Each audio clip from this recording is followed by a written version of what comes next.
औज़ु बिल्लाहि मिनश शैतानिर रजीम बिस्मिल्लाहिर्रहमानिर्रहीम अस्सलामु अलैकुम वरहमतुल्लाहि वबरकातुहू।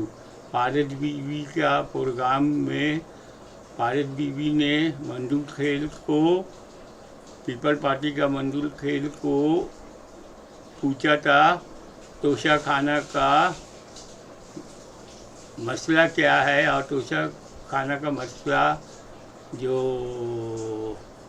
चोर कह रहा था और वो जो चोर से निजात वो हो गया, पा गया, तो मंजूर खेल ने नाराज़ हो गया और नाराज़ होके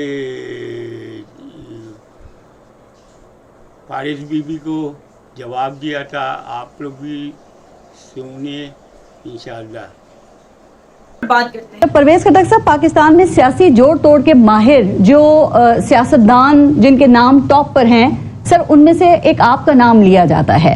आप 40 साल से सियासत में हैं, तो ये 40 साल के बाद आपको क्या जरूरत पेश आई कि एक नई पार्टी बनाई जाए? जब पार्टी इसलिए बनाई कि इतने साल में इन लोगों के लिए काम करता हूँ और इनके लिए मेहनत करता हूँ, फिर हम वादे नहीं पूरे कर सकते, तो फिर हमने सोचा, मैंने चंद दोस्तों से जो इलेक्टेबल्स हैं, इलेक्टेड हैं, उनसे सलाह मशवरा की कि क्यों ना हम अपना रास्ता लें, खुद जो आवाम की खिदमत करें। तो अब नई पार्टी तो आपने भी बनाई है, पाकिस्तान तहरीक इंसाफ पार्लियामेंटेरियंस। तो सर, इसका नाम आपने ये पाकिस्तान तहरीक इंसाफ पार्लियामेंटेरियंस रखा है परवेज खटक साहब, क्यों? क्या आप समझते हैं कि जो पाकिस्तान तहरीक इंसाफ का नजरिया था वो दुरुस्त था, लेकिन चेयरमैन पाकिस्तान तहरीक इंसाफ उससे पीछे हट गए थे और अब आप असल में जो पीटीआई का नजरिया था उसको आगे लेकर चलेंगे? मुझे जरा एक क्वेश्चन है, आप पाकिस्तानियों से मैं भी पूछता हूँ, आप भी पूछें कि क्या नजरिया था? मुझे नजरिया तो समझा दे, नजरिया था क्या?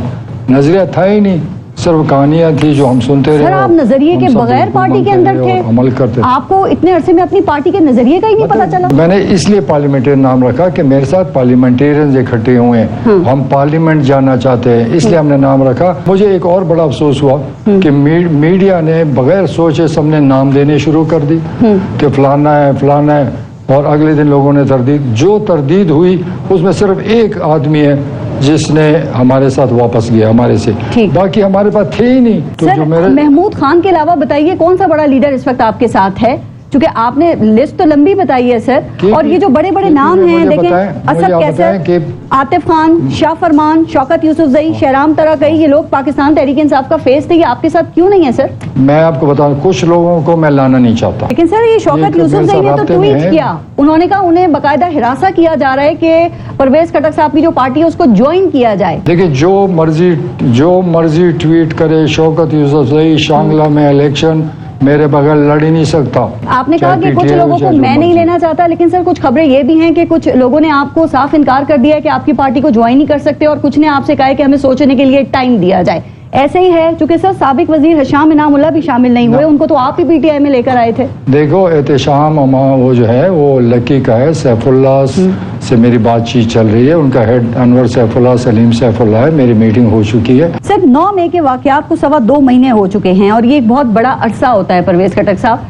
आपने 9 मई के वाकयात की जो मजम्मत की वो 22 दिन के बाद की, उसके बाद पीटीआई के ओहदे से आपने उसको छोड़ दिया और फिर अपनी नई पार्टी बना ली। तो सर ये 22 दिन आपको क्यों लगे मजम्मत करने में परवेज खटक साहब? क्या इस दौरान आप भी कुछ कंफ्यूज थे, कंफ्यूजन का शिकार थे, कशमकश का शिकार थे? सर देखिए, ये फैसले हमने करने हैं, जो मेरा फैसला था, जो मेरी सोच थी उसी के मुताबिक करूंगा, फिर भी करूंगा। क्या आप ठीक कह रहे हैं, लेकिन अगर कोई इस तरह का वाकया हो जो कि सानिहा की शक्ल इख्तियार कर जाए, तो फिर तो इंतजार नहीं करना चाहिए उसकी मजम्मत करने के लिए, लेकिन आपने किया 22 दिन। देखिए, जब मैं मर्जी करूं या मेरी अपनी सोच है, मैं मौके को देख कर करूंगा। अच्छा, ये भी ना पूछूं कि चेयरमैन पीटीआई जनाब बाजवा पे इल्जामात लगाते थे, आप समझते हैं कि वो दुरुस्त इल्जामात थे या गलत थे? मुझे नहीं पता, उनको पता होगा।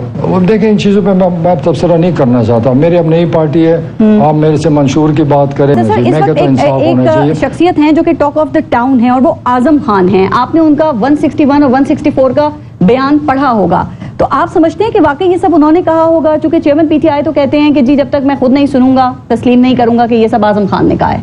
मैंने खुद उसका पिक्चर मीडिया पे देखी, नैब ऑफिस से निकलते हुए आप लोगों ने टीवी पे चलाया, तो यकीनन उसने कहा होगा, और उसने सब कुछ देखा है, उससे कोई चीज़ तो छुपी नहीं थी। लेकिन आप सीनियर सियासतदान हैं, تو آپ کے خیال میں اتنا لمبا عرصہ لاپتہ کوئی کیوں ہوتا ہے اور پھر اچانک سے ایک بیان سامنے آ جاتا ہے؟ آج اعظم خان نیب راولپنڈی میں بھی پیش ہو گئے. تو سوال میرا یہ پرویز خٹک صاحب کہ ہمارے یہاں ضمیر جو ہیں یہ لاپتہ اور گمشدہ ہونے کے بعد ہی کیوں جاگتا ہے؟ پہلے کیوں نہیں جاگتا؟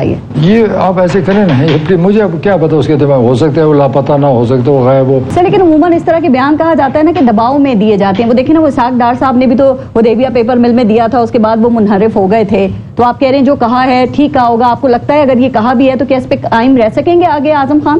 دیکھیں, اعظم خان نے کہہ دیا منحرف ہوتا ہے تو اس کی مرضی, ہم کیا کر سکتے ہیں, فیصلے اس کے اپنے. سر اعظم خان کے بیان کے نکات پہ اگر میں بات کروں اور آپ اس میں اگر ہمیں کچھ بتا سکیں, انہوں نے یہ کہا کہ چیئرمین پی ٹی آئی نے سیاسی مقاصد کے لیے سائفر کا ڈرامہ رچایا. چیئرمین پی ٹی آئی نے کہا کہ سائفر کو اینٹی اسٹیبلشمنٹ بیانیے کے لیے استعمال کیا جا سکتا ہے اور عوام کی توجہ عدم اعتماد سے ہٹا کر عالمی سازش پر لگائی جا سکتی ہے.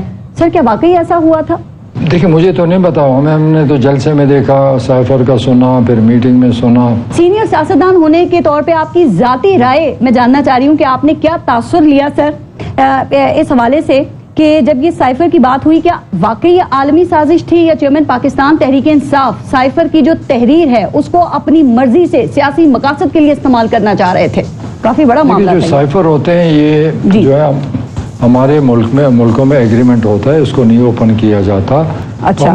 میرا تو اپنا یہ ایمان ہے کہ ہمیں ساری دنیا سے اچھے تعلق رکھنے چاہیے. کیا ہم اتنے طاقتور تو ہے نہیں, ہم قرضوں پہ ملک چل رہے ہیں اور ہم اپنے آپ کو بہت وہ دکھاتے ہیں کہ ہم بڑے طاقتور ہیں. لیکن یہ 31 مارچ 2022 کو قومی سلامتی کی میٹنگ کا اجلاس ہوا تھا اور اس میں اس وقت کے army chief general Qamar Bajwa بھی موجود تھے, D G I S I بھی موجود تھے اور پرویز خٹک صاحب آپ بھی موجود تھے. سر اس کے اعلامیے میں تو سائفر کی تحریر کو انڈورس کیا گیا تھا اور امریکہ کو ڈیمارش بھیجا گیا تھا. تو کیا اس سے یہ ظاہر نہیں ہوتا کہ امریکہ چیئرمین پاکستان تحریک انصاف کے خلاف تھا؟ دیکھیں وہ چونکہ ایک ملکوں کے درمیان جو ایگریمنٹس ہوتے ہیں اس کے مطابق وہ ایمبیسڈر کو بلاتے ہیں. پاکستان کی تاریخ دیکھ لیں, 75 سال ہو گئے, کون سے دنیا کے ملک, امریکہ یا یورپ نے ساتھ